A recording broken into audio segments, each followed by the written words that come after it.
اعوذ باللہ من الشیطان الرجیم بسم اللہ الرحمن الرحیم۔ محترم سامعین کرام، السلام علیکم ورحمۃ اللہ وبرکاتہ۔ سامعین کرام، ہمارا سورہ فاتحہ کا سبق چل رہا ہے۔ سورہ فاتحہ کی پہلی آیت تلاوت ہو چکی ہے اور اس کا ترجمہ ہو چکا ہے۔ سامعین کرام، آج دوسری اور تیسری آیت کا ترجمہ اور مفہوم بیان کریں گے اور چوتھی آیت بھی اس میں شامل کریں گے۔ ناظرین کرام، اپنا سبق شروع کرتے ہیں۔ اعوذ باللہ من الشیطان الرجیم بسم اللہ الرحمن الرحیم۔ الرحمن الرحیم، بڑا مہربان نہایت رحم کرنے والا۔ سامعین کرام، جیسا کہ پہلی ویڈیو میں بتایا گیا تھا، پہلے سبق میں، کہ اللہ تعالیٰ کی دو صفتیں ہیں، رحمان اور رحیم، یعنی اللہ تعالیٰ بہت رحم کرنے والا ہے، اور اس کی یہ صفت دیگر صفات کی طرح دائمی ہے۔ بعض علماء کہتے ہیں کہ رحمان میں رحیم کی نسبت زیادہ مبالغہ ہے، اسی لیے رحمان الدنیا والآخرہ کہا جاتا ہے۔ دنیا میں اس کی رحمت عام ہے، جس سے بلا تخصیص کافر و مومن سب فیضیاب ہو رہے ہیں، اور آخرت میں وہ صرف رحیم ہوگا، یعنی اس کی رحمت صرف مومنین کے لیے خاص ہوگی۔ سامعین کرام، اگلی آیت ہے مالک یوم الدین، بدلے کے دن کا مالک ہے، یعنی قیامت کے دن کا مالک ہے۔ سامعین کرام، دنیا میں بھی اگرچہ مکافات عمل کا سلسلہ ایک حد تک جاری رہتا ہے، تاہم اس کا مکمل ظہور آخرت میں ہوگا، اور اللہ تعالی ہر شخص کو اس کے اچھے یا برے اعمال کے مطابق مکمل جزا اور سزا دیں گے۔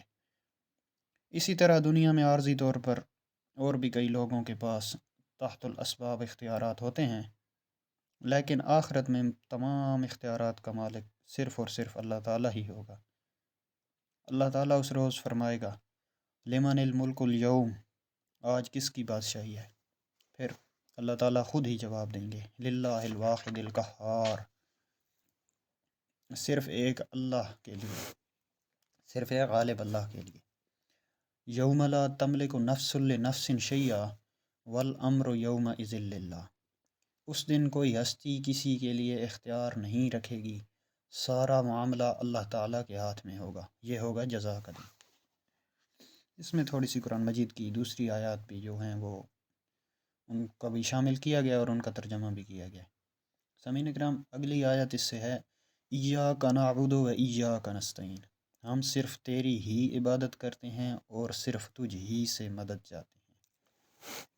سامعین اکرام، عبادت کے معنی ہیں کسی کی رضا کے لیے انتہائی تذلل و عاجزی اور کمال خشوع کا اظہار کرنا، اور بقول ابن کثیر شریعت میں کمال محبت خضوع اور خوف کے مجموعے کا نام ہے، یعنی جس ذات کے ساتھ محبت بھی ہو، اس کی مافوق الاسباب طاقت کے سامنے عاجزی و بے بسی کا اظہار بھی ہو، اور اسباب و مافوق الاسباب ذرائع سے اس کی گرفت کا خوف بھی ہو۔ سیدھی عبارت نعبدو کا و نستعینو کا، ہم تیری عبادت کرتے اور تجھ سے مدد چاہتے ہیں، اس طرح ہوتی، لیکن اللہ تعالیٰ نے یہاں مفعول کو فعل پر مقدم کر کے ایاک نعبد و ایاک نستعین فرمایا، جس سے مقصد اختصاص پیدا کرنا ہے، یعنی ہم تیری ہی عبادت کرتے ہیں اور تجھ ہی سے مدد چاہتے ہیں۔ نہ عبادت اللہ کے سوا کسی اور کی جائز ہے، اور نہ استعانت ہی کسی اور سے جائز ہے۔ ان الفاظ سے شرک کا سدباب کر دیا گیا ہے، لیکن جن کے دلوں میں شرک کا روگ رہ پا گیا ہے، وہ مافوق الاسباب اور ماتحت الاسباب استعانت میں فرق کو نظر انداز کر کے عوام کو مغالطے میں ڈال دیتے ہیں، اور کہتے ہیں کہ دیکھو ہم بیمار ہو جاتے ہیں تو ڈاکٹر سے مدد حاصل کرتے ہیں، بیوی سے مدد حاصل کرتے ہیں، ڈرائیور اور دیگر انسانوں سے مدد کے طالب ہوتے ہیں۔ اسی طرح وہ یہ باور کراتے ہیں کہ اللہ کے سوا اوروں سے مدد مانگنا بھی جائز ہے، حالانکہ اسباب کے ماتحت ایک دوسرے سے مدد چاہنا اور مدد کرنا یہ شرک ہے۔ حالانکہ اسباب کے ماتحت ایک دوسرے سے مدد چاہنا اور مدد کرنا یہ شرک نہیں ہے، یہ تو اللہ تعالیٰ کا بنایا ہوا نظام ہے جس میں سارے کام ظاہری اسباب کے مطابق ہی ہوتے ہیں، حتیٰ کہ انبیاء بھی انسانوں کی مدد حاصل کرتے ہیں۔ حضرت عیسیٰ علیہ السلام نے فرمایا من انصاری اللہ، اللہ کے دین کے لیے کون میرا مددگار ہے۔ اللہ تعالیٰ نے اہل ایمان کو فرمایا وَتَعَاوَنُوا عَلَى الْبِرِّ وَالتَّقْوَى، یہ سورہ المائدہ کی آیت ہے، آیت نمبر 2۔ نیکی اور تقوی کے کاموں پر ایک دوسرے کی مدد کرو۔ ظاہر بات ہے کہ یہ تعاون ممنوع ہے، نہ شرک بلکہ مطلوب و محمود ہے۔ اس کا اصطلاحی شرک سے کیا تعلق؟ شرک تو یہ ہے کہ ایسے شخص سے مدد طلب کی جائے جو ظاہری اسباب کے لحاظ سے مدد نہ کر سکتا ہو، جیسے کسی فوت شدہ شخص کو مدد کے لیے پکارنا، اس کو مشکل کشا اور حاجت روا سمجھنا، اس کو نافع و ضار باور کرنا اور دور و نزدیک سے ہر ایک کی فریاد سننے کی صلاحیت سے بہرور تسلیم کرنا۔ اس کا نام ہے مافوق الاسباب طریقے سے مدد طلب کرنا اور اسے خدائی صفات سے متصف ماننا، اسی کا نام شرک ہے، جو بدقسمتی سے محبت اولیاء کے نام پر مسلمان ملکوں میں عام ہے۔ توحید کی 3 قسمیں ہیں۔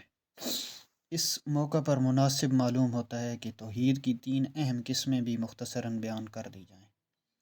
یہ قسمیں ہیں توحید ربوبیت، توحید الوہیت اور توحید صفات۔ سامعین کرام، آج کے لیے اتنا ہی کافی ہے، کل انشاءاللہ یہیں سے شروع کریں گے اور توحید کی ان 3 قسموں کی بھی وضاحت فرمائیں گے کہ توحید ربوبیت کیا ہے، توحید الوہیت کیا ہے اور توحید صفات کیا ہے۔ اگلے سبق کے لیے ہمارے ساتھ جڑے رہیے اور اگلے سبق میں پھر آپ کو بتایا جائے گا توحید کی ان 3 قسموں کے بارے میں۔